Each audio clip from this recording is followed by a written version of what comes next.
naging matatag tayo as a church.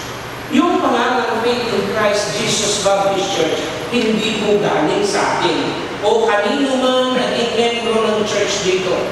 Yung Faith in Christ Jesus Baptist Church na pangalan galing sa langit. Alam ko mayabang ka, pero itong pagkakataon na ito, hindi ako naniniwala sa iyo. Ganito po kasi nangyari dyan.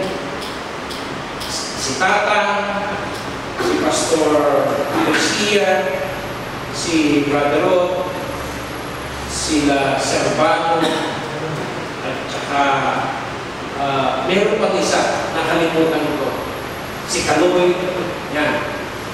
Nag-iisip kami kung anong pangalan ang i-re-registro sa Security and Exchange Commission. Kung ano-anong pangalan ang i-registro na natin, may meron fellowship pa, may faculty, Baptist siya. All were rejected. And then, after almost a month, bigla kong may dumating na sulat dito sa church. Came from PLDT. Long distance, ibig sabihin, long distance from heaven. Ang nakasulat dun sa envelope, Faith in Christ Jesus Baptist Church. Pero walang Faith in Christ Jesus Baptist Church dito. And then we look at the address, ang nakalagay, 35-3 Sarita Street. So dito ito. Pero walang Faith in Christ Jesus Baptist Church dito. Alam mo yung ginawa namin? Agad-agad nagpunta kami ng Manila. And then the following day, it was